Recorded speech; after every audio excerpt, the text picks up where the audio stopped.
ஆனைமலை அருகே இயற்கை விவசாயியின் 60வது திருமண மணி விழா பாரம்பரிய கிராமிய கலை திருவிழாவாக நடத்தி உற்சாகமாக பங்கேற்ற உறவினர்கள் நண்பர்கள்.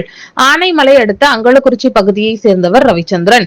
இயற்கை விவசாயம் செய்து வரும் ரவிச்சந்திரனுக்கு இன்று மகள் மற்றும் உறவினர்கள் சார்பில் 60வது திருமண மணி விழா நடத்தப்பட்டது. முன்னதாக தமிழ் முறைப்படி ரவிச்சந்திரன் சசிரூபா தம்பதியினருக்கு சிவாச்சாரியர் முன்னிலையில் மாங்கல்யம் கட்டியும் புதுமடம் திருமணம் மாலை மாற்றிக்கொண்டு திருமண மணி விழா நடந்தது.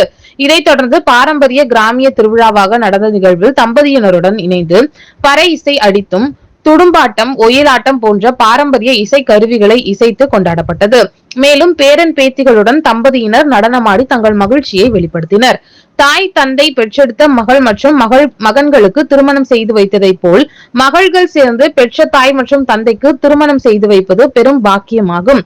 அதிலும் அழிந்து வரும் பாரம்பரிய கிராமிய கலைகளை மீட்டெடுக்கும் வகையில் கலை திருவிழாவாக நடத்தியது மிகுந்த மகிழ்ச்சி அளிப்பதாகவும் உறவினர்கள் நெகிழ்ச்சியுடன் தெரிவித்தனர். என்னோட பேர் சிவகன்யா. நாங்கள் வந்து எங்கள் அப்பா அம்மாவுக்கு 60ஆம் கல்யாணம் பண்ணி வச்சோம். தமிழ் முறைப்படி ரொம்ப பாரம்பரியமான கலைகளை எல்லாம் சேர்த்தி ஒரு அழகான நிகழ்வை நிகழ்த்தியிருக்கோம். எங்கள் அப்பா அம்மா வந்து என்ன அழகாக வளர்த்துனாங்க, அது மாதிரி நான் அவங்கள அழகாக ரசித்து அவங்களுக்கு 60ஆம் கல்யாணம் பண்ணி வச்சுருக்கேன். 60ஆம் கல்யாணம் பண்ணது எனக்கு ரொம்ப நல்ல எக்ஸ்பீரியன்ஸாக இருந்தது. இதில் என்ன மாதிரி பாரம்பரிய இதெல்லாம் பண்ணீங்க? இதில் வந்து பறை வாசித்தோம், துடும்பு, இது ஒயிலாட்டம் பண்ணணும். அதெல்லாம் இல்லாமல் இது பியானோ அதெல்லாம் பண்ணாங்க. தமிழ் முறைப்படி திருமணம் செஞ்சு வச்சோம்.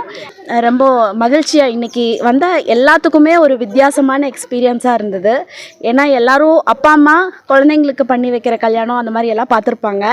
ஆனால் குழந்தைங்க தேடி தேடி, நான் ஒரே பொண்ணு, நான் தேடி தேடி அவங்களுக்காக ஆசைப்பட்டு செஞ்சு வச்ச கல்யாணம். எல்லாரும் அதனால வித்தியாசமாக இருக்குன்னு எல்லாரும் சொன்னாங்க.